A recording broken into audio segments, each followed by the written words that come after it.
Hi,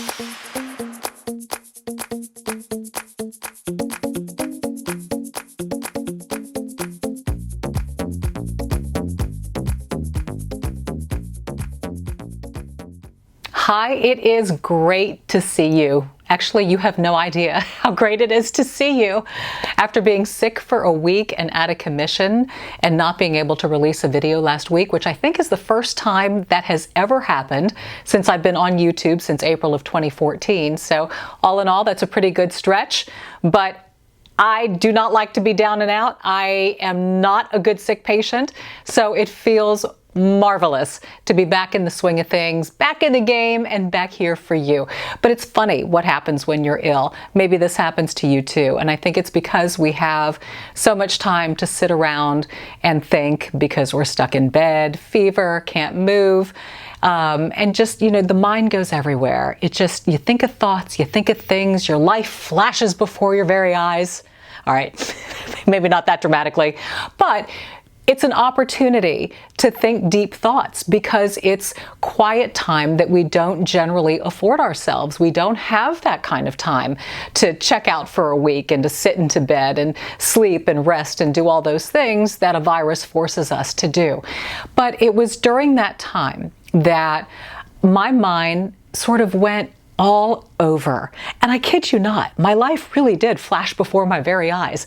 The good, the bad, the indifferent, but there was one thing that stood out to me. There was an experience in my life, an epiphany that happened in my younger years that really shaped my course, that got me to see things in a different way and enabled me to grow and to flourish and become the type of person that I wanted to be. And so as I was meditating on videos and what to bring to you, sometimes just a good old-fashioned chat is what's put in my heart. And that is what is here today, is a desire to share something with you that came from a mentor of mine back when I worked in radio. I don't know if you know, but when I was in my early 20s, I worked for a radio station in town, KHMX, Mix 96.5. I was a disc jockey. And when I started my career, I was a weekend disc jockey. And during the week, I would work in our production department. So at that time, commercials would come in reel-to-reel format. We would dub them onto cart so that we could play them during the radio shows. Every once in a while, I'd be asked to voice over a radio spot, but for the most part, I was dubbing, hence the nickname Dominique that came along. Anyway, it was a phenomenal opportunity, a great job. I worked with the most incredible people on the planet. They are with me to this day. And I then got the opportunity to be a disc jockey on our overnight broadcast. That position opened up and they gave me the chance to do it. Now, mind you, an overnight radio shift is midnight to 5:30 in the morning. So my whole world turned upside down when it came to sleep, lifestyle, all of that. But it was such a precious opportunity that I could not afford to say no. I would never say no. And so I dove in head first. And I still helped out in the production area, and I would get to my shift at about 10 o'clock at night, and I would do all my dubs, Dominique at work, and then I would go on air at midnight. And back then, when you did a radio show, it was a combination of things. You would do artist research. So when we would talk up the intro of a song, we had some information about the artist, the latest releases, maybe where they're touring, something funny they said. So you've got all types of information, and you then combine that with liner cards from the station, things that you had to say like Mix 96.5, more music, more variety, a better mix. And so anyway, it's an incorporation of what you have to say and what you want to say. And then to do that in a fluid way, a natural and a conversational way. So it was the most incredible training ground for what it is that I do now. But it was a tremendous growth period for me. So flash forward about a year, this is probably 1991-92. And I had been doing the overnight shift now for a year, and the pay was very low. The hours were very difficult. And during the daytime, I was also signed up with 2 agencies in town, a talent agency and a modeling agency, just to bring in, some extra gigs here and there, extra few $100s here and there to augment what I was making. And oftentimes those interviews and auditions would take place in the morning. So I'd get home from my shift at 6 o'clock in the morning, and then I might have a 9 or a 10 o'clock audition somewhere for a commercial or a voiceover gig or whatever. And I would be showing up on 3 hours of sleep, maybe 4 hours of sleep. And I remembered feeling the weight of all of this and wondering when it would change and when the opportunity would come, and I was getting drained and tired. And during this process, our music director, John Clay, was basically a mentor for all of us disc jockeys, especially the up-and-comers, the newbies, not the seasoned professionals that had already been in the business for 20 years. So what he would do is he would air check us. And what that means is when you did your shift, you would pop in a cassette tape, and that cassette would only record when the microphone is hot. So basically, all it's doing is recording your on-air breaks, one after the other, eliminating the commercials and eliminating the music. So he would say, at the end of a week, bring me your best air check, what you thought was your best show, where you had your game going, you were fluid, you were conversational, you were energetic, and let's critique it.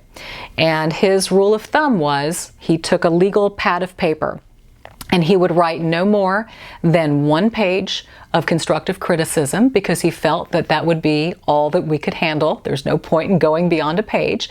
But we would sit there and together we would listen to the breaks and comment on them. And he would say, tell me about this break. Where did you think you could improve here? What was missing? And so the goal was to get a relaxed, natural, funny, witty, interesting, conversational disc jockey out of the process. And when you're young, it's hard. It's hard to feel comfortable in your own skin. It's hard to unzip and just let it out and let it go. So it was a struggle for me in the beginning. Oftentimes I sounded like I was reading something, which I was. I bring in my little notes and I try to deviate from it, but I was still reading. Oftentimes I sounded like I was going too quick because I was nervous. He said, where's the breath in all of this? Where's the separation in the sentence? Where's the little pause? Everything that you use to make a conversational, natural, and fluid. So we were having an air check session one day, and I was just beside myself. I thought I brought in a great tape, and apparently it stank, and I was getting chopped, butchered, left, right, sliced up and down, and I started to boohoo. I started to cry in his office. Oh, I can't take it anymore. I'm so tired. And he looked at me with a serious face, and he pointed over my shoulder to the door that was behind me. And he said, you see that door? He said, when you come in here, I don't care what's going on in your personal life. I don't care how tired you are. I don't care if you're having boyfriend problems, money problems, any problems, mother problems, whatever. He said, the minute that door closes behind you, that is a fresh slate to wipe it off, clean it out, and focus on the task at hand. He said, you don't bring your junk to your work. You need clarity, you need vision, you need peace of mind, you need focus to get you to the next level. He said, I know you're tired, but sometimes you got to push through that pain and that fatigue. And so I sat there and I thought about it. And I thought about the emotional junk I was bringing with me to work. I was bringing with me expectancy. I was bringing with me fatigue, exhaustion, frustration, a lack of patience for the process, a sense of, I think I'm ready, I need a break, as opposed to, I've earned the break, I've put in my time, and I've done my due diligence. And so the door became the metaphor for getting rid of stuff and not letting it cloud my focus, my vision for what needed to be done. And so I sat there for a moment and I just meditated on that. And he gave me an encouraging smile and he said, you can do it. You've got the potential. You've got the talent. I'm not sitting here and putting in my time and effort for nothing. I'm not investing in you because I don't think you have it. I'm investing in you because I know you have it, but you're getting in your own way. And that really took root in me. It settled and it left a mark. And so every day when that big wooden door closed behind me, my slate was wiped clean, and I had a new vision and a new focus for what I needed to do. And I pushed myself, and I tried harder, and I did everything that I could to be natural, relaxed, focused, energetic. And guess what? I still had all that other stuff going on in my life. I still had sleep-deprived days.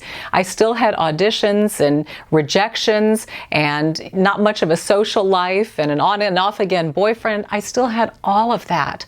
But what I had was exactly what I needed to be able to reach that next level. And let me tell you what, not that long after that breakthrough, I got promoted to 10 to 2 o'clock. And so suddenly I was getting more sleep, and I had the promotion, and I had a renewed focus and a renewed vision to keep going and bring it to the next level. And when I think about all the different things that happen in life, I mean, for instance, moving into television, and sometimes we have bosses who aren't so great, and maybe they don't like us, and maybe they're difficult to work with. Well, I learned not to bring that junk home. When I got home and the door shut behind me, I left frustration, angst, anxiety, whatever it was that I was dealing with at work, I left it at home so I wouldn't bring it to my spouse and to my family. And I can think of so many instances where the door became the metaphor. And so as I was lying there in bed, being sick and coughing, I don't know, this came to me, and it spoke to me because it changed me, and it got me seeing things so completely differently, and it got me being a positive influence in every aspect of my life because I was letting the negative stay behind. And here's the amazing thing that happens with that. The negative gets minimized because you're not stewing on it. You're not dwelling on it. You're not focusing on it. You're not blaming for it. You're focusing on what you can do. You're focusing on making a difference. And suddenly, all of that negative stuff becomes smaller and smaller and smaller. Wherever you put your energy, wherever you put your thought, that's what's growing. That's what's blooming. So do you want the bad stuff to bloom, or do you want the good stuff to bloom? I chose for the good stuff to bloom. And so it has served me well my entire life. That door, I mean, I can't even tell you. Here's another great example. I remember when my son was born, that poor child was so colicky. For the first year, it was screams, it was him being up practically all night. The level of exhaustion in the house was unbelievable, unbelievable. And for me, going to work was that opportunity to close that door, to give myself a little bit of calm and a little bit of peace. Who would have ever thought that working in a newsroom would be calm and peace? But it's amazing what you compare it to, and suddenly what it becomes. And so that opportunity to just check out, to get away, to focus on something that I can control. Because when you've got a baby at home and he's screaming and you can't figure out why, and you're dealing with all of it, and it's so uncontrollable and it's so painful, that suddenly to be in an environment that you can control and derive some peace from that, suddenly I came home with a renewed focus for that poor baby who was screaming. And I had a better ability to be able to deal with it, to nurture it, to hold, to love, to provide whatever comfort and security I could throughout that process. And so the door again became the metaphor. And so I'm sharing all of this with you to see if maybe you can find a way in your life where the door can be the metaphor, in closing it, in giving you some separation, in giving you a renewed focus, vision, determination, positivity, whatever it may be, to bring clarity to something that you're trying to grow and develop so that you keep the positivity in the role. I bet you can find many ways to put that into play, but it was a game changer for me. And John Clay, you're probably not not watching because I don't think this content applies to you, but I thank you from the bottom of my heart for what you gave to me. And I will tell you that that seed that he planted enabled me to be a better mentor for young people who reach out and come along and ask for guidance and direction in pursuing this business and what to do and how to go about it. And I've been able to pass along little nuggets of wisdom and information to teach character, because in the end, that's what really separates is character. Skill set can be very, very close, but it's your character and your nature and how you handle life that can differentiate you from somebody else. And so if this provided any little bit of insight or wisdom for you, then I am so grateful. I just love sharing what works, and boy, did that work for me. Comments and suggestions below of what you'd like to see in future videos. As you know, this is a beauty and lifestyle channel. I talk about it all. I want to cover it all. It's about living our best lives. It's about being our best selves. It's about reaching new levels and new breakthroughs. And whatever I can impart along the way that might help you get there, then by golly, I'm going to do it. I love you. I thank you. Oh my God, I think I talked for 10 minutes without coughing. That's unbelievable. Go out, be bold, and be blessed. And I look forward to seeing you next Thursday at 1 o'clock. I promise, I'm going to be there.